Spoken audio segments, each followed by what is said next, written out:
você imagina empresas que não estão resolvendo problemas, nem utilizando ferramentas para resolver problemas de alguém, ela não utiliza tecnologia. Então, são empresas que geralmente não se sobressaem no mercado, às vezes nem surgem, né? Então, se é uma empresa, e aí dando os seus dadas as devidas proporções, ela precisa estar no mercado resolvendo o problema de alguém. E para resolver o problema de alguém, mesmo que com ferramentas e técnicas diferentes, né, do segmento, aplicado ao segmento, é uma empresa de tecnologia.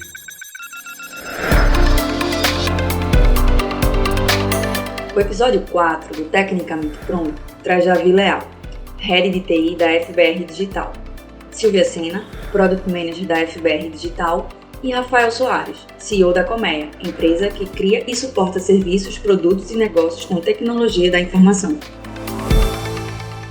Sejam bem-vindos, pessoal, a mais um episódio do Tecnicamente Pronto, nosso podcast aqui da FBR. Hoje com o convidado Rafael Soares, que é CEO, né, da Colmeia. Isso. Fala um pouquinho de tu, Rafael. Cara, é difícil falar sobre mim, tá? Eu tava preparado. Essa parte aqui, Eu sou o CEO da Colmeia, uma empresa de desenvolvimento de soluções tecnológicas. Então a gente está tudo desenvolvendo soluções de base tecnológica para diversos segmentos. E, tô há mais de 16 anos aí nessa área de tecnologia da informação, o que traz uma bagagem boa aí. Então, agradeço o convite de participar aqui com vocês. Vai ser uma honra para a gente trocar uma ideia. Legal. Que bom. Nossa. A gente que agradece esse teu tempo e disponibilidade, né, Davi, para estar aqui trocando essa ideia mesmo. E aí, já entrando na pauta, né, o tema desse episódio, que é toda empresa deve ser uma empresa de tecnologia. Eu queria saber, a gente quer saber o que tu acha, qual é a tua opinião sobre isso. A gente entende que é um tema muito amplo, né, que não se esgota fácil, para a gente ter que se aprofundar nele. A gente estava meio que trocando uma ideia aqui nos bastidores, né, a respeito, primeiro, desse entendimento do que é o termo tecnologia, né? Então, está muito mais associado a essa necessidade que o ser humano tem de identificar problemas e aplicar soluções e utilizar ferramentas para resolver problemas em uma determinada situação. Então, a gente, enquanto ser humano, faz isso desde na verdade, a concepção. Desde lá de trás, quando a gente era nômade, que vivia dentro de cavernas, a gente estava enfrentando problemas e procurando ferramentas para resolver esses problemas. Então, a tecnologia, do ponto mais amplo da palavra, é justamente isso, né? O estudo de técnicas voltadas para resolver problemas e os benefícios e também malefícios que essas soluções elas trazem do ponto de vista geral. Então, se a gente pensar nessa perspectiva, você imagina empresas que não estão resolvendo problemas, nem utilizando ferramentas para resolver problemas de alguém, ela não utiliza tecnologia. Então, são empresas que geralmente não se sobressaem no mercado, às vezes nem surgem, né? Então, se é uma empresa, e aí dando os seus dadas as devidas proporções, ela precisa estar no mercado resolvendo o problema de alguém. E para resolver o problema de alguém, mesmo que com ferramentas e técnicas diferentes, né, do segmento, aplicado ao segmento, é uma empresa de tecnologia. Porque ela está utilizando técnicas, ela está utilizando ferramentas para resolver um determinado problema. É muito mais amplo do que você pensar somente do ponto de vista de tecnologia da informação, por exemplo. Então, a gente tende a associar muito ao termo tecnologia à tecnologia da informação, que é um tipo de tecnologia, que são as ferramentas que são provenientes das ciências da informação, ciência da computação e tudo mais, e suas derivações que são utilizadas para resolver problemas. Então, está muito atribuído a isso. Por isso que eu costumo dizer que toda empresa, de fato, ela tem que ser uma empresa de tecnologia. Ela precisa existir com um propósito para resolver um problema, para entregar soluções através de técnicas e de ferramentas. A gente pode até parar para pensar e refletir em cima de que uma empresa que não utiliza tecnologia, brevemente ela vai ser deixada de lado. Porque, como tu falou, ela não está resolvendo nenhum problema para ninguém.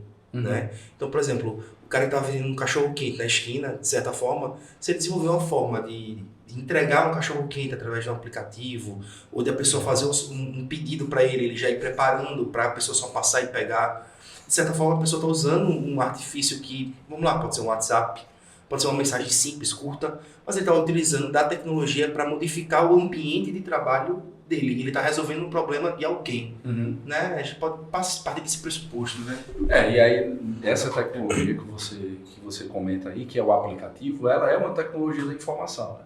Que já é a utilização de um meio eletrônico, digital, um aplicativo que está ali realizando uma comunicação, troca de dados, informações, às vezes até captando dados e de consumo do próprio usuário, compartilhando isso com um servidor, com algum tipo de inteligência, processando dados para te dar retorno a respeito disso. Então ele está utilizando uma técnica através do aplicativo que é uma tecnologia da informação. É uma coisa bem mais específica que já vem... Essas ferramentas são provenientes da ciência da computação, dos avanços tecnológicos, mas não somente sobre isso, né? Porque, por exemplo, a ciência da computação, os sistemas, as aplicações, inteligência artificial e tal, tudo isso que a gente vê muito hoje latente nos meios de comunicação, eles precisam, por trás de toda uma infraestrutura. Então, além de você ter muita tecnologia, não da informação, mas tecnologias de dispositivos digitais, da engenharia, da eletrônica, dos meios de transmissão e comunicação. Então, assim, entender o público-alvo dele, entender como se comportam as pessoas hoje, que são pessoas que, de repente, estão com mais pressa, estão cada vez mais imediatistas. A necessidade do teu público. A necessidade de você atender de bate pronto. Isso é um comportamento natural humano que ele foi desenvolvido, sei lá, por uma série de fatores aí nos últimos anos. Também não vale a pena a gente tentar identificar o porquê que isso aconteceu, mas é isso. Então as pessoas estão mais imediatistas, elas querem coisas mais rápidas, mais curtas, né? Às vezes em detrimento de uma determinada qualidade, inclusive. Mas é isso, é aquela coisa mais fast food, não do ponto de vista de comer, mas fast food do ponto de vista de consumo geral, né? Então aquela coisa de trabalhar arte, de trabalhar... está se perdendo do ponto de vista geral e amplo, né? Então, estou falando de um mercado consumidor, não que isso deixou de existir. E muito mais popular. E aí, quando você utiliza a tecnologia da informação para entender o seu público, você traz uma ferramenta para tentar atrair, conduzir aquele público e ganhar mercado. E aí, esse cara da barraca do cachorro-quente, você falou que ele fez um aplicativo e etc e tal para atender melhor o público dele, aí ele vai pensar, e ele precisa pensar isso de uma forma muito mais ampla, né? Então, o Burger King foi lá, avaliou que as pessoas estão muito mais imediatistas, até inclusive para comprar um hambúrguer, lançou um app, que é uma ferramenta é uma tecnologia, mas é uma tecnologia de informação para fazer o cara furar a fila. E até o marketing dele, até a propaganda dele é voltada para isso. Fure a fila, o que antes poderia ter uma conotação negativa do ponto de vista ético. Não, R$1 de desconto, né? Quando você compra pelo aplicativo, alguma coisa do gênero. Tem desconto, mas eu acho que o que mais chama a atenção é furar a fila. E eu fui pro cinema, domingo, e aí tava uma fila enorme no Burger King. E aí assim, né, todo mundo já chega em cima da hora, né? Tem aquele negócio de você chegar antes e tal. Todo mundo já chega em cima da hora das coisas. Aí cheguei em cima da hora da sessão, com fome. Aí eu olhei a fila do Burger King, só vou baixar o app somente para furar a fila, né? Então, tudo isso é meio que trabalhado nesse sentido. Eu acredito que esse problema do imediatismo, né, e essa questão da gente estar muito mais imediatista, até do ponto de vista de consumo de qualquer coisa, ela é uma mudança de comportamento que foi ocasionada pelas próprias tecnologias da informação. Hoje em dia, ninguém quer mais assistir um filme de 2 horas, sentado no cinema, já causa impaciência.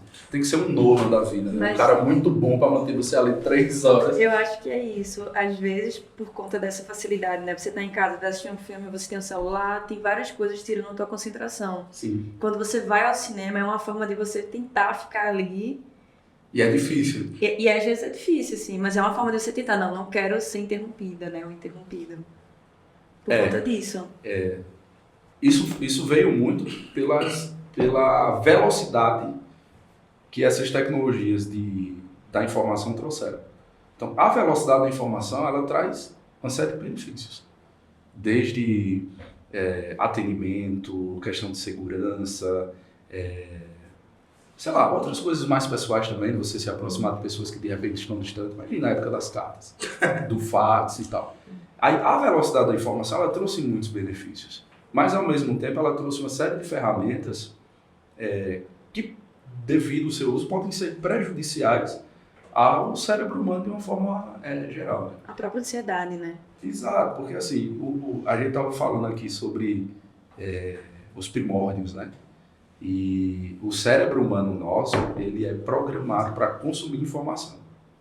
Então, por quê? Se você avaliar assim, desde quando o ser humano, né, os primeiros homens surgiram na Terra, até agora, até a criação ali da primeira sociedade, os persas e tudo mais, então você deve ter uns 10 mil anos, 10 mil, 20 mil, depende muito do estudioso e tal. Vamos botar uma média de 10 a 20 mil anos aí que o ser humano, ele está no planeta Terra vivendo enquanto nômade, sem informação, sem abrigo, só satisfazendo necessidades básicas, como se alimentar, produzir e sobreviver.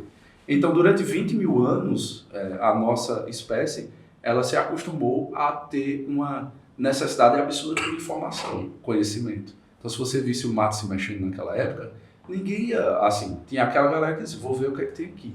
De repente era um tipo, se ferrava no final. Se ferrava. E tinha aquela galera que desenvolveu o medo, que desenvolveu o preconceito, até como forma de sobrevivência. Sim. É um mecanismo de Porque, defesa. assim, cara, eu tô ouvindo o negócio me mexer. O último que foi lá não voltou. Eu vou? Não vou. E aí, o que é que você cria? Você cria o preconceito, que quando você tem um conceito antes de conhecer determinada coisa. É um mecanismo de defesa. Então, todo ser humano ele é preconceituoso por natureza. Né? É difícil escutar isso, mas ele é preconceituoso por natureza. Ao mesmo tempo que aí você cria uma informação na sua cabeça, você alimenta o seu cérebro para deixar ele mais seguro. Então, o cérebro humano ama informação. Qualquer tipo de informação, o cérebro humano ele ama.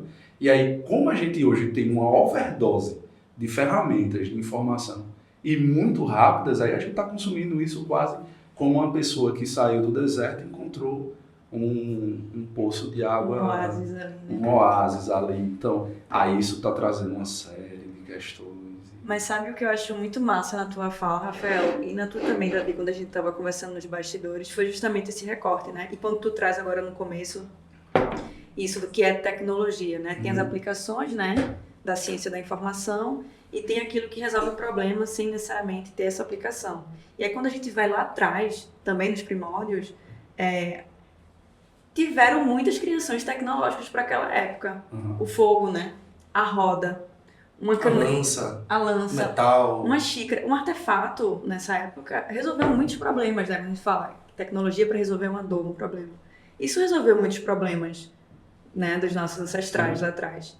E aí hoje a gente tem outras ferramentas, outros estudos para conseguir criar aplicações que vão resolver outros problemas, como aqui no FBR. A gente desenvolve tecnologias próprias para ajudar os nossos problemas a resolver os problemas dos nossos clientes, né? Assim como a Colmeia. E aí eu acho isso muito interessante, né? Porque a gente é muito fácil pensar que tecnologia é algo muito voltado ao digital, né? Algo, uma aplicação. E não. Um artefato aqui, uma xícara, é uma tecnologia, né? Se nós estava bebendo aqui, na mão. De fato. Então, é uma coisa bem natural do ser humano, inclusive, né? Como você falou, esses artefatos que foram construídos, desde artefatos, que às vezes é mais fácil a gente observar assim, a tecnologia do ponto de vista de uma coisa mais concreta. Então, a gente vê, então foi alguma coisa criada. Mas, por exemplo, a agricultura, enquanto tecnologia, ela foi um problema que as pessoas da época nem imaginavam que tinham. Elas tinham, Sim. né? Mas elas não sabiam dizer que precisavam da agricultura. Até que alguém foi lá e plantou uma semente e viu que aquilo dali dava frutos em determinada época. Então, deixaram de ser nômades para criar as primeiras civilizações e sociedades e tudo que provém daí. Então, língua, leis, arte, moeda, economia, uma série de outras Acelerou coisas. muito o desenvolvimento da gente como humanidade, né? E são todas tecnologias que surgiram a partir de outras, né? Ou seja... A roda, o saneamento básico também. Exato. E aí você não sabia que precisava da agricultura. Mas precisava de um ponto de vista para melhorar uma determinada situação que aquela galera enfrentava naquela época.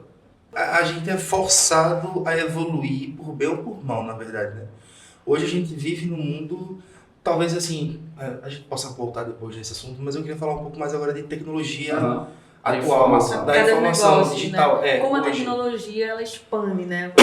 Porque assim, a gente... aí eu vou fazer uma provocação para tu, pra gente entrar nesse cenário mais atual. A gente vê que hoje em dia, obrigatoriamente, qualquer empresa tem que se fazer uso de meios digitalizados, em formato digital, né, para continuar no mercado, né? E todo esse aparato tecnológico hoje que a gente tem, ele está sendo armazenado, né? Os dados, as informações, tudo que tu pesquisou alguma coisa no teu celular, ele foi armazenado e N empresas podem fazer uso dessa informação, né? Eu fico me perguntando assim, como é que aquele usuário, aquele empresário pequeno, ele pode aplicar isso dentro do seu negócio?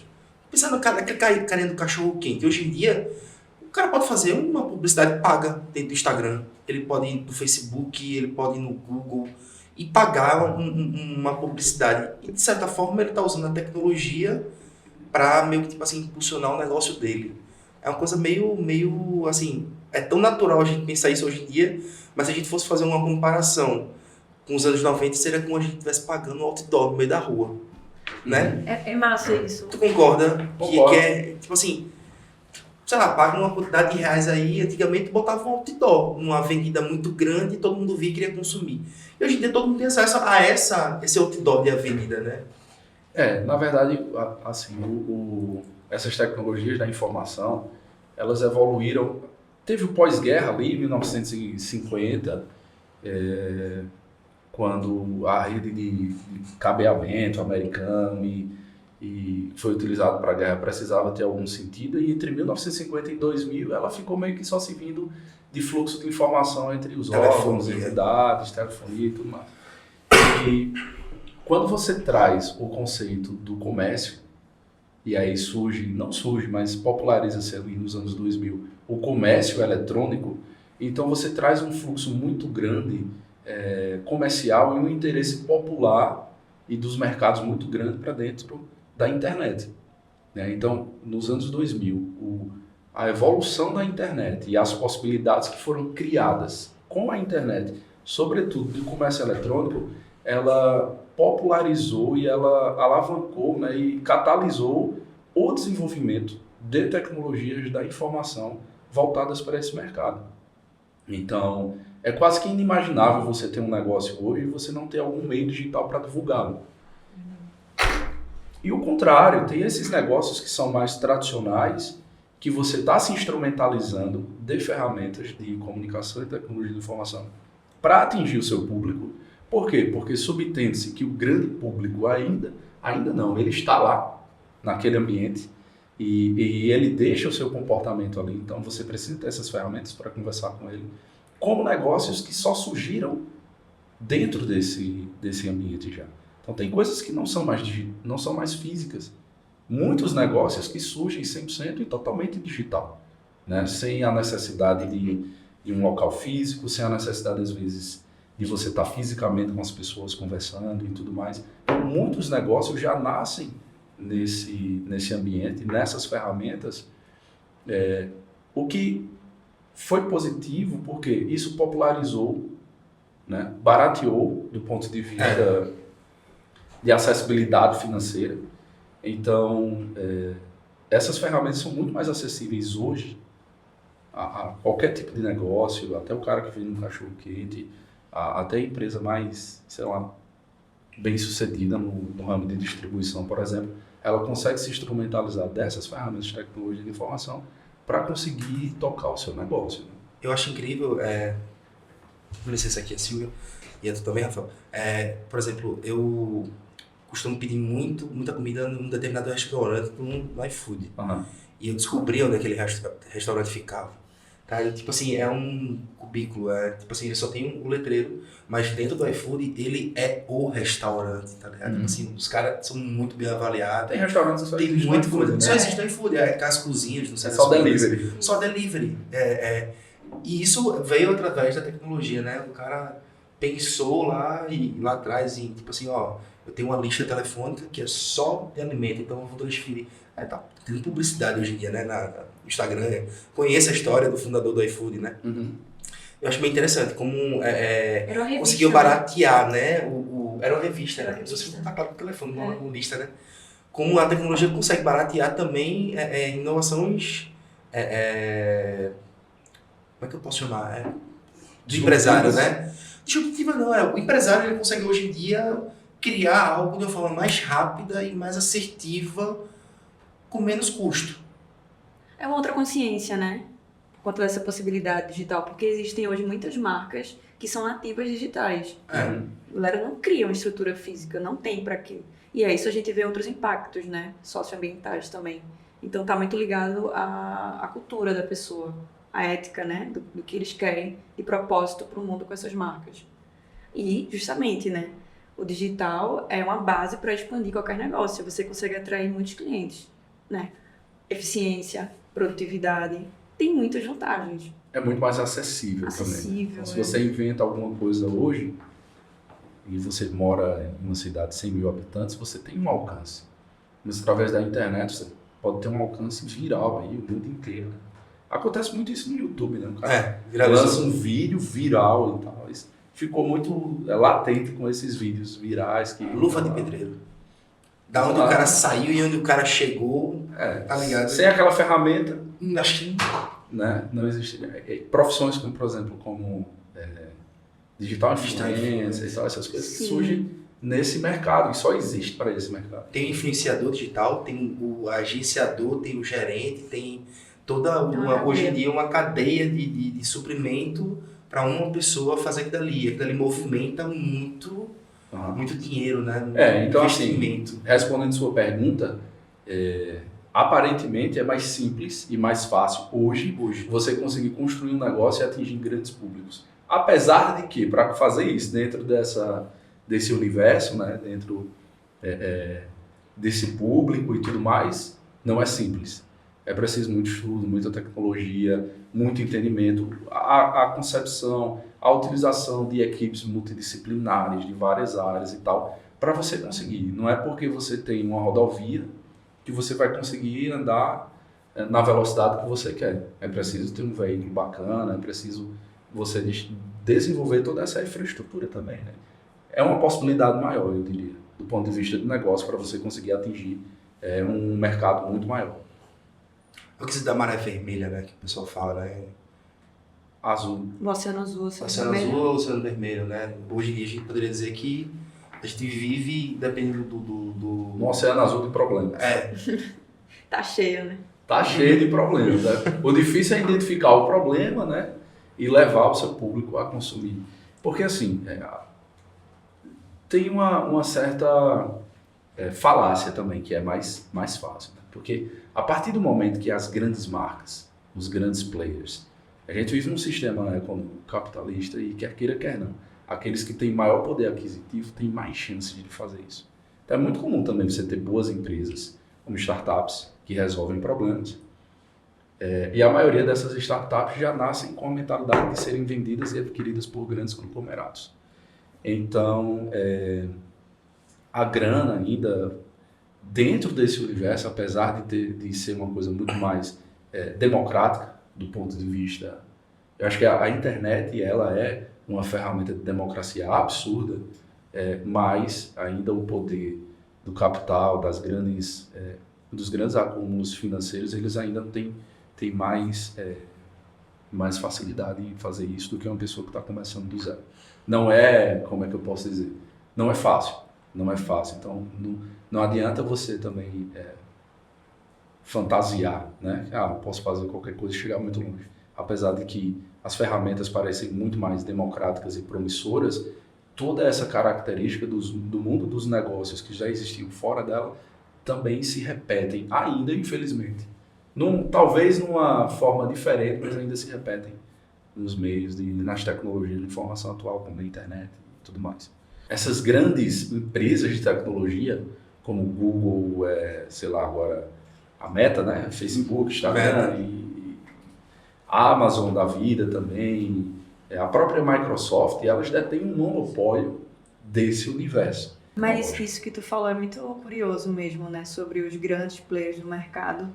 Porque hoje a gente fala muito, né? Do modelo Spotify. Então a gente tá sempre indo atrás das melhores práticas para trazer. Não quer dizer que necessariamente a gente vai, mas veja como a gente tá habituado a mirar ali no Vale do Silício, né? As Big Techs, para trazer algo que faça sentido para experimentar dentro do nosso negócio, na nossa investigação aqui dentro. Os nossos negócios, né? É um comportamento que se repete, né? Com esse surgimento dessas Big Techs que a gente pode, assim, Big Tech já tinha Microsoft, tinha Apple, bem antes do que qualquer uma, né? Tinha Yahoo, tinha o KD. Eu tô falando que eu conheço aqui do Brasil, né? O que a gente acessava na época da gente. Mas aí surgiu as redes sociais ali, com Orkut, MSN, aí depois do Facebook. O Facebook acho que foi, não sei se tu concorda comigo, o grande virada de chave realmente para a mídia Das social. redes sociais, né? Mas o que veio junto com as redes foi uma ciência muito grande do valor do dado para o investimento em tecnologia. A definição, tipo assim, cara, o dado ele pode ser utilizado em qualquer meio que o cara vai querer usar como tração tecnológica para ele. Seja ele tenha uma loja de roupa, seja ele tenha um lava-jato, uma barraquinha de qualquer venda, ele pode usar o dado, né? Aquele valor que essa grande rede feita pelas Big Tech estão trazendo para todo o mercado, né? A infraestrutura do mercado. E o que essas próprias Big Techs pegam nos nossos dados e vendem pra galera aí, né? Que é a grande fricção mesmo dos problemas que se levam para esses tribunais, né? Tipo, os nossos dados estão aí. Até questões de influência em eleição, né? Os Estados Unidos ali, a Vou nem Rússia. entrar nesse assunto aqui. Assim, eu gosto da polêmica também. E aí você falou do iFood. Você diz, o cara pegou um... Só antes de entrar nesse, pra gente fechar aquele ciclo da democracia, que é muito mais democrático hoje você criar um negócio do zero. Mas eu não tenho esse dado, também não é científico. E acho que não é provado também, mas é muito comum a gente ver isso, por exemplo. Quantos outros iFoods, do ponto de vista de aplicativo mesmo, foram criados antes do iFood em outras regiões do próprio Brasil? Mas o cara está em São Paulo, ele teve acesso a uma grana, a um investimento, aos meios de comunicação e marketing. Então, é democrático até certo ponto. Existe ainda toda uma complexidade de negócios que não pode ser ignorada. Senão as pessoas criam uma fantasia de que com um computador e um celular eu posso fazer. A revolução está na minha mão. Então isso é uma falácia. O cara quer vender um curso no Instagram, alguma coisa desse sentido. É difícil. É muito difícil. Se olhar direitinho, por exemplo, o iFood na Europa, ele não é iFood, né? Tem outro aplicativo que domina a Europa. Na Ásia tem outro que domina a Ásia. Exato. Então o iFood é local. A gente pensa que é uma coisa muito... Não, é local, ele é aqui do Brasil. Tem o Rappi, né? Que é do México e da Colômbia. Eu acho que é da Colômbia. Da Colômbia, eu acho que é. Mas você vê esse padrão social que existe no Brasil, de você estar no eixo sul e sudeste, você consegue se desenvolver muito mais do ponto de vista de negócio, ele acaba voltando para o meio tecnológico também. Então você tem outras startups, outras tecnologias, outras coisas mais que estão sendo criadas ao redor do país, mas se não tiver em São Paulo, se não tiver no eixo sul e sudeste, ele não se desenvolve. Então isso é um padrão que acabou entrando também nessa era digital, que já era um padrão de antes, né? Faz sentido, mas eu acho... Desculpa. Não. Mas eu acho que se a gente aprofundar ainda mais, a gente entra no quesito educação. Eu acho que o acesso à educação é muito importante para a gente conseguir ser mais democrático em qualquer profissão, em qualquer área, sabe? Porque o iFood, o criador do iFood, ele é baiano, né? Do Nordeste, mas ele teve acesso à educação aqui, teve boas escolas de ensino básico, foi estudar fora, fez Unicamp, não lembro agora a universidade aqui no Brasil, mas foi para fora. Mas veja como é importante a gente conseguir democratizar a educação para que a gente crie ali na base boas oportunidades. Tem problemas básicos da nossa sociedade enquanto país, por exemplo, que se não forem resolvidos, eles vão acabar sendo levados para esse outro cenário digital independente, né? Apesar de que você traz algumas ferramentas que são de muito mais fácil acesso, mas você querer comparar uma criança que já nasce em uma estrutura totalmente diferente, que tem um acesso controlado a isso, com uma criança que não, então talvez ele possa até usar para coisa negativa. Como vai ter aquela galera que vai nascer ali sem estrutura nenhuma e vai despontar. Mas a gente não está falando das exceções, a gente está falando de uma questão de... Se você não está em São Paulo, realmente é bem complicado. A gente vê aqui...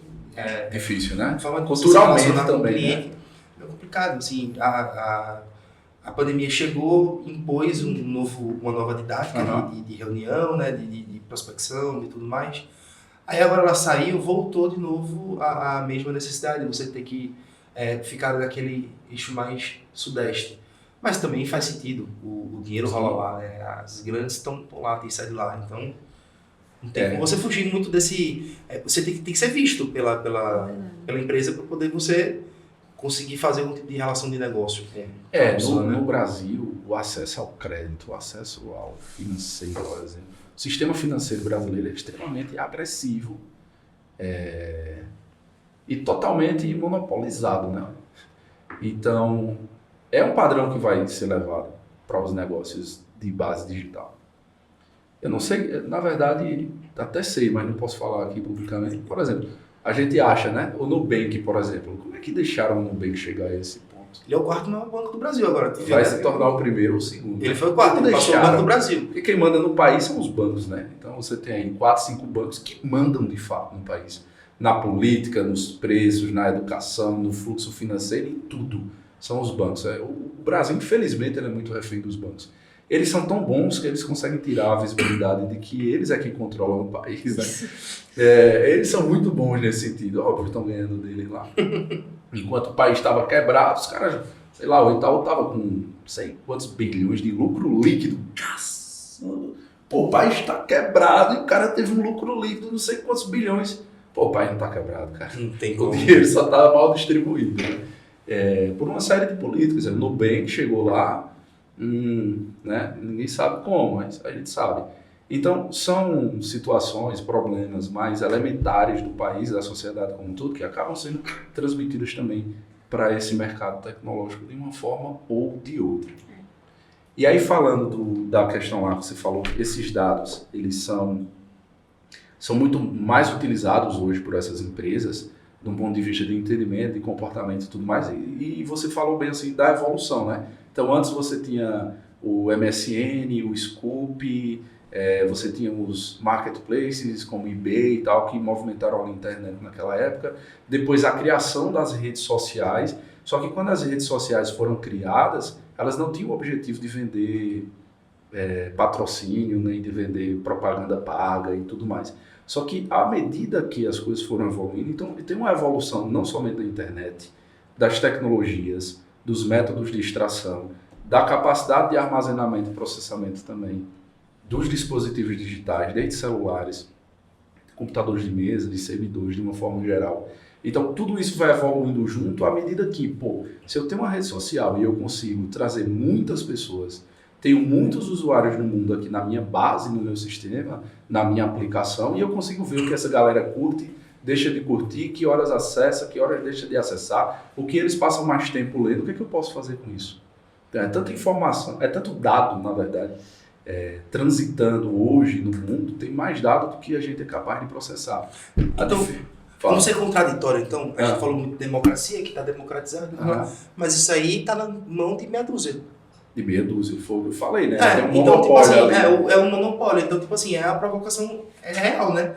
Real. Assim, a gente pensa que, tipo assim, beleza, tu pode crescer, mas até aqui, tá? Daqui pra ali, a fatia é minha. Exato. Não mexe nisso aqui, não vai se meter, por exemplo. Talvez eu fale alguma coisa incorreta aqui, mas é mais ou menos a sensação que eu tenho. Elon Musk comprou lá o Twitter. O cara chegou e meteu a mão, comprou o Twitter. Eu pago. Cara, ele não tá pagando por nada, não. Ele tá pagando pelos dados que ele quer pegar de todo mundo agora, pô. Pois é, e até criar padrões, criar cultura, direcionamento. Pode ser só ego também, que o cara tá com muita grana e não tem o que fazer. Tô sem problema, eu vou comprar ali um probleminha pra eu resolver, né? Pode estar numa sacada muito grande de ter uma base de dados ali absurda e usar da forma Mas faz sentido, cara, vê. Para e pensa. Se a gente pega qualquer série que tem hoje na Netflix que vai falando sobre política, sobre as redes sociais, você vê que o Twitter, ele influenciou eleições na África, nos Estados Unidos, influenciou de certa forma no Brasil também, a pedido da Rússia. Bom, eu não vou entrar na parte histórica porque talvez eu cometa um erro aqui, mas, cara, quando o cara compra uma base de dados dessa aqui, cara, ele está comprando a possibilidade de ele influenciar qualquer coisa. Ele está comprando a possibilidade de ele influenciar para onde vai uma fábrica da Tesla, por exemplo. Tipo assim, ó, eu posso levar a minha fábrica para a Amazônia. Agora, tipo assim, o governo tem que querer. E ali, pela rede social, ele vai dizer assim, ó, isenta imposto, ou aumenta imposto, ó, não deixa fulaninho entrar aqui não, porque aqui o mercado... Tu tá dizendo, então no momento que ele compra o Twitter, ele está comprando tomadas de decisão para qualquer tipo de negócio que ele venha ter. É a questão da informação, de novo, né? Assim, A quantidade de dispositivos eletrônicos conectados à internet hoje e trocando dados entre si, porque existe uma diferença entre dado e informação, é tão grande que se a gente parasse agora de produzir, seria incapaz de a gente processar com tudo que a gente tem, tudo que já foi produzido. Então, muitas tecnologias já foram desenvolvidas e a gente tem uma série de algoritmos, de técnicas voltadas para a mineração de dados, inteligência artificial e tal, para estar trabalhando esses dados, transformando isso em informação de interesse de alguma coisa, ou de uma corporação, ou de uma pessoa, ou de um grupo de pessoas, ou de um grupo de corporações. Então, é até assustador, eu diria, a capacidade que existe hoje nos meios tecnológicos de você minerar, processar e conduzir o pensamento de uma grande massa de pessoas através da tecnologia da informação. A questão até poderia ser discutida em um outro bloco, né? bloco, do ponto de vista filosófico, do ponto de vista social, ético e tudo mais, porque é assustador. Você vê, por exemplo, falando um pouco sobre mercado, tecnologia, coisas que não existiam, né? E aí o avanço de tudo isso nesses últimos 23 anos, 25 anos aí, de tecnologias, de ciência da computação, de engenharia e etc. Tudo isso mixado, a inteligência artificial é uma coisa nova, uma coisa muito antiga. Na verdade, vem desde a Grécia Antiga, essa questão de você ter robôs, inteligência artificial. Mas só por conta de outras ferramentas, como as tecnologias de informação, os algoritmos e os dispositivos eletrônicos, ela teve uma outra conotação, ela se tornou real e, enfim. E aí você tem uma grande ferramenta hoje que, inclusive, está rolando muita coisa sobre ela, que é o ChatGPT, né? É assustador o que o ChatGPT ele faz, porque ele tem uma autonomia e uma base e uma capacidade de aprendizado tão grande, mas ao mesmo tempo ele tem uma base de dados, de informação que qualquer ser humano no planeta Terra seria capaz de acessar. E ele é acessado por uma máquina, por uma inteligência totalmente artificial, que não há necessidade de descansar, de pensar e tal. E ela tem uma capacidade de processamento e aprendizado muito grande. E aí o ChatGPT ele vem com esse peso assim, né? Ético e até místico, na verdade, se você olhar direitinho, mas ele traz uma série de outras ferramentas e outros negócios que só existem a partir do ChatGPT. A inteligência artificial é uma imitação e inteligência artificial é um guarda-chuva, assim, na verdade, de várias tecnologias abaixo, como aprendizagem de máquina, rede neural, PNL, data mining, etc, etc. Mas vamos falar desse guarda-chuva de inteligência artificial. Ela é uma réplica ou um desenho de como os seres humanos interpretam que os humanos aprendem, certo? Então ela tem uma capacidade de aprendizado, de conhecimento, de processamento de dados, de juntão de dados para tomada de decisões e etc, etc. E ela faz isso de uma forma muito mais rápida do que a nossa, por exemplo. Né? E é uma única, com todo o acesso, com todas essas informações, com a capacidade absurda de processamento.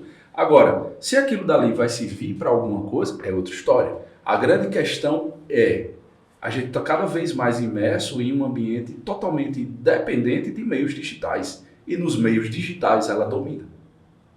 Então, se a gente quiser desligar a tomada, pode até desligar, mas a gente vive sem internet, a gente vive sem mídia social, a gente vive sem conexão, a gente vive sem... Não vive. Então, quer queira, quer não, seremos escravos até certo ponto, como já somos hoje. E uma série de outras coisas. Se você para e pensa assim, que tu tem um robô aspirador, de fato um robô, só tá precisando colocar um pouquinho do que já tem lá no ChatGPT, tem um bicho daquele ali para ele começar a tomar algumas decisões. Tipo assim, isso aqui ele já se baseia, mas é lógico, são instruções pré-formatadas, mas no exato momento que você puder dar a capacidade dele de fazer um movimento diferente, né, você bota uma alcinha lá, um pezinho, ele consegue subir e descer. Ele vai ser a tomada de decisão agora autônoma dele, e ele vai, sei lá, tá de devaneio na minha cabeça agora. Devaneio legal. Muita coisa aí pra acontecer. Mas aí fazendo um recorte, né? A gente foi lá atrás, tá aqui na contemporaneidade, na maioria do tempo, né? Aí a gente teve a pandemia, né? E eu queria saber de vocês, como a pandemia da Covid-19 acelerou a necessidade das empresas a se tornarem mais orientadas à tecnologia. Muita coisa mudou. Eu vi de vocês. Todo esse processo de você utilizar cada vez mais tecnologia de informação para se relacionar no ambiente corporativo, tanto a relação entre fornecedores e clientes, colaboradores com colaborador, com empresa e etc. Toda essa relação aí, ela já vinha seguindo um caminho natural de estar cada vez mais digitalizada, vamos chamar assim, utilizando-se de ferramentas e técnicas de tecnologia da informação para tal. Só que aí a pandemia ela trouxe uma necessidade latente das relações humanas elas serem, durante um tempo, cortadas, né? E aí as empresas, os mercados e os negócios, eles precisaram, aquelas que ainda eram resistentes ou aquelas que ainda estavam caminhando, precisaram aprender a correr, né, antes mesmo de engatear. Acho que a relação é essa aí. Até lembrando de Ascar aqui agora. Aprender a correr antes mesmo de aprender a engatear, né? E aí o que rola? Trouxe muitos problemas, então muitas empresas deixaram de existir por conta disso.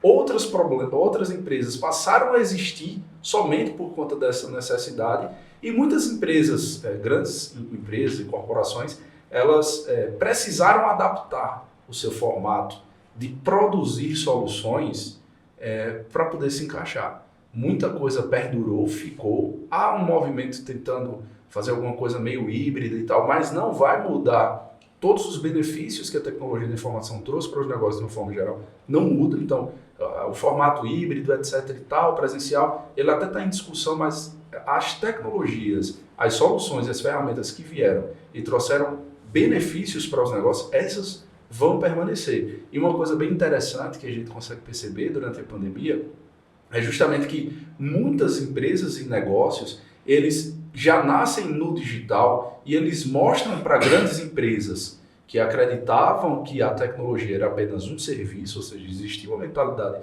de tecnologia como serviço, ou para automatizar um processo, ou para criar uma forma nova de fazer alguma coisa que tal, não. Essas empresas, do ponto de vista digital, com uma mentalidade muito mais startup, muito mais lean, elas começam a entender os problemas, mas já relacionados às tecnologias existentes. Então, eu não resolvo o problema primeiro para depois pensar em um serviço para automatizar o problema. Quando eu penso num problema, a minha solução já está pautada em tecnologia. Então, tudo que eu faço no meu negócio precisa estar pautado nas técnicas e tecnologias. Se a gente quer entrar nesse mercado, ele precisa estar pautado nisso. É o que os autores eles chamam de mentalidade que a tecnologia ela deixa de ser um serviço para ser agora o core do negócio. Ela participa de forma estratégica da formação e formatação de novos negócios. E aí a pandemia trouxe isso do ponto de vista positivo para os negócios. Essas empresas que elas conseguiram, de fato, já trazer a tecnologia como core, elas conseguiram mostrar para grandes corporações que isso é algo de muito valor e isso deve perdurar, inclusive em negócios mais tradicionais que agora estão se adaptando.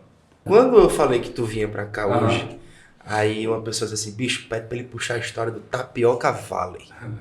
Cara, o que era, o que vai ser o Tapioca Valley? Rapaz, eu não sei até hoje o que é o Tapioca Valley. Eu sei que a gente conseguiu fazer, porque assim, eu sou daqui de Caruaru e aí eu fiz toda a minha formação na cidade do Recife, né? Então era muito natural, se você quisesse estudar tecnologia da informação, tinha que ir pra lá, né? Em 2005, por aí. Estudei onde lá? Eu estudei na Católica. Aí você tem que sair daqui. Embora chegou à Universidade de Pernambuco com um curso de Sistema de Informação, aqui não passei, fiquei lá em 46º remanejamento, aí fui para a Católica, fiz vestibular, passei, arrumei emprego e fui trabalhar lá. E aí o que eu achava massa, porque lá tem um polo digital, e aí aquele aglomerado de empresas, aquele ecossistema que foi criado era algo muito massa, e eu estava no segundo período e já estava trabalhando na área de tecnologia. Em contrapartida, quando eu vinha para Caruaru, era meio que como na área de tecnologia, era como se fosse um bocado de mato. Porque você, apesar de ter as universidades, você não tinha empresas, você não tinha aquela galera, você não tinha aquele ecossistema. Então, durante a faculdade ainda, eu comecei a estudar o polo digital do ponto de vista político, social e econômico. E a minha conclusão foi a implementação de parques tecnológicos no interior do estado de Pernambuco como alternativa socioeconômica para o interior do estado de uma forma geral. Aí foi esse o estudo, né? E aí a professora disse assim, mas Rafael, era lá em Caruaru e tal. Ela soltou uma piada assim meio pejorativa, acho que não foi a intenção dela, eu gosto muito da tapioca e tal. Se um dia tiver um parque tecnológico lá, vou batizar em sua homenagem, vai ser Tapioca Valley. E aí aquilo que se tornou uma brincadeira, um estudo ali, eu fiz um mestrado depois e tal. E aí quando o Porto Digital começou a cogitar a criação de uma interiorização aqui com o Armazém da Criatividade e tal, eu disse, porra, vai rolar alguma coisa ali agora, vou voltar. Então, na época eu era gestor lá na Stefanini, que é uma multinacional, então, pedi as contas, vim para Caruaru e aí juntei uma galera, desde a galera, tinha grupo de empreendedores, grupo de tecnologia, estudante, professor, galera de tecnologia aqui, e disse, galera, o Porto Digital veio, mas a gente vai precisar fazer muito mais do que só esperar. É preciso que a gente lute pelas leis, é preciso que a gente busque empresas, é preciso que a gente mude a educação, que a gente faça essas entidades conversarem, e aí todo mundo, como? Também não sei, mas vamos se juntar que vai dar alguma coisa certa. E aí a gente criou um movimento, que foi o movimento Tapioca Valley, cujo principal objetivo era trazer essas ações que replicassem o ecossistema do Porto Digital do Recife aqui na cidade de Caruaru. E aí uma coisa massa que rolou aí nessa época foi porque de tanta gente brigar, no bom sentido, de bater de frente com o próprio Porto Digital na época, que era contra a iniciativa, foi em prefeitura, foi em Câmara, a gente conseguiu aprovar a LITEC em 2017, que é a Lei de Incentivo à Tecnologia da Informação. Então, toda empresa que se enquadra naqueles quinais aqui em Caruaru, ela só paga 2% do ISS. Foi uma das ações positivas desse grupo anárquico, né, que surgiu ali em 2016, 2017. Então era bem anárquico mesmo. A gente não tinha muito direcionamento, mas a gente deixou algumas coisas aí positivas. E aí depois o comércio foi surgindo nessa mesma época, foi consumindo meu tempo, a galera se dispersou, mas se dispersou de um ponto de vista bom, positivo, porque cada um foi para o seu negócio, as coisas foram crescendo e aí as contribuições para o ecossistema hoje a gente faz de outro nível, né? Mais bagunçando não. Mas foi uma bagunça boa, foi uma história curiosa. Aquela época, inclusive, você a gente tomou muita cerveja falando dessa época. Não, você dá para perceber que em Caruaru tem um núcleo tecnológico, realmente, assim, um núcleo bem... Você vê pessoas repetidas vezes em várias situações, em reuniões, as empresas que já estão há mais de 2, 3, 4 anos. É muito massa ver, por exemplo, a Softmakers, a FBR, a própria Cerbrum também, de Isaac, e outras empresas que vêm de moda, empresas que estão aí há mais de 3, 4, 5, 6 anos, o Comé também há 6 anos agora no mercado, e é muito satisfatório você ver o crescimento dessa galera, porque você está construindo um ecossistema, e é preciso entender que vai demorar mais um tempo até chegar a um nível de Porto Digital e tudo mais, mas a coisa está rolando. E não nasce do nada, né? Nada. Vai se evoluindo. O Foi próprio Porto Digital, o próprio Porto Digital nasceu. Foi massa. O Porto Digital nasceu, né, na universidade, depois foi para o Recife Antigo, pegou um prédio. Tudo foi com ideia, né? Uma vontade, um querer fazer. Beleza, a gente está se caminhando agora para o final do eu nosso... queria só traçar uma linha do tempo e uma provocação, e aí ninguém precisa responder, mas é uma linha do tempo que eu notei, né? Assim, a sociedade industrial, ela deixa como legado a eletrificação da sociedade, né? E a transformação digital, ela vai nos deixar a digitalização dessa sociedade? Como um legado? Como legado? Possivelmente sim. Possivelmente já deixou. Eu acho que a gente já está entrando em outra era que é para além da digitalização. Ai, que meu vem Deus depois? do céu. O que é que vem depois? Agora... A gente só vai saber daqui uns 10 anos, mais ou menos, sei lá. Nem me arrisco a dizer quanto tempo depois. Essa mudança ficou muito rápida, né? Tipo assim, piscou, mudou. Piscou, mudou. Tá muito rápido. Assim. Tá muito rápido. Mas sim, a tecnologia e a evolução das tecnologias de informação deixam como legado para a sociedade a digitalização. E é um legado do meu ponto de vista positivo. Sim. Apesar da gente ter falado tanta coisa caótica aqui e tal, mas é positivo. Faz muito tempo que eu não vou a banco físico, minha gente. Meu Deus, graças a Deus. Eu vou deixar aqui Isso é tão bom. Eu vou falar uma frase aqui que foi tu que me lembrou e eu gostei pra caramba. Chico Sainz diz a frase: boa. Computadores fazem arte e artistas fazem dinheiro. Exato. Esqueci o nome da música. Cara, eu esqueci também. Mas é só frase massa. Voltou o limite. Mas essa a gente conversando, né, recentemente, ela veio com essa aqui, eu olhei pra cara, esse cara foi fundo agora. Porque, cara, eu escutei muito essa música, tá ligado? E realmente, faz sentido, né? Sucesso é foda. Computadores estão fazendo arte. Hoje em dia, com essa IA generativa, e artistas fazem dinheiro. Boa. É verdade. Como a gente tava falando, a gente tá caminhando aqui pro final do episódio, esse 4º episódio, com a presença de Rafael Soares. E como sempre, a gente sempre deixa uma indicação de filme, série, livro, o que tu tem na cabeça assim, cara, eu acho que isso aqui é muito massa, todo mundo deveria assistir. Tu tem alguma coisa na tua cabeça que tu queira deixar pro pessoal depois ficar provocado e assistir, ler, dar uma olhada, pesquisada? Cara, eu sou muito viciado em filme e série, né? Então, apaixonado assim, por cinema, por produções e coisas que remetem muito a esses temas que a gente conversou hoje. Em um espectro bem amplo, assim, a própria série Black Mirror, né? As 2 primeiras temporadas, inclusive, acho que a primeira é sensacional porque ela traz uma abordagem muito filosófica, ética e uma visão diferente de como a digitalização como legado, até do ponto de vista às vezes caricato, mas negativo, é importante essa reflexão. E tem um filme muito bacana também que eu acho interessante para a galera do ponto de vista mais profundo, o próprio Matrix, apesar de, tirando toda essa parte cinematográfica, de efeitos visuais em Hollywood, ele traz uma mensagem muito forte sobre escolha, sobre liberdade, sobre a realidade de um ponto de vista muito mais amplo. E também tem uns filmes assim bem interessantes para você entender a evolução da tecnologia, da inteligência artificial de um ponto de vista mais técnico. Tem um filme bacana chamado O Jogo da Imitação, com Alan Turing, que é um filme muito massa para isso. E o próprio Oppenheimer também, como ele utiliza a ciência e ele cria ali uma ferramenta catastrófica, né? Que a gente está pensando muito em tecnologia e inteligência artificial como catástrofe, mas a gente já criou outras coisas nesse sentido também. E o poder que a humanidade tem nas mãos hoje, né? Então, dá para fazer um paralelo. Inclusive, é um ótimo filme, tá? Cara, Vou assistir. eu não vi ainda, mas eu imagino que deve ser bom. Pelo diretor, a gente já sabe que vale a pena, né? Demais. E tu, Silvinha? Eu tenho um que eu gostei muito quando assisti, ele já tem um tempo, que é o filme Her, com aquele Joaquin Phoenix. Eu acho que ganhou algum Oscar, não lembro o filme, não sei qual categoria, mas ele fala justamente sobre um cara que contrata um sistema operacional e ele se apaixona por esse sistema operacional. E é incrível o desenrolar da história. Eu não vou falar porque senão eu vou soltar spoiler, mas assista. É muito bom esse O filme. filme é muito bom, realmente. Já achei muito bom, de fato. Cara, eu acho que você até tem de risada aqui. Mas eu vi uma sériezinha mais besta recentemente, Como Vender Drogas Online. Rápido. Eita, tá na minha Certo. lista essa. Tu já assistiu? Não. Cara, velho, é uma aula de marketing, é uma aula de usabilidade, é uma aula de TI. Netflix. São episódios curtos, 30, 25 minutos. São 3 temporadas, cada temporada 8, 10 episódios, se eu não me engano. Então é muito rápido de você assistir.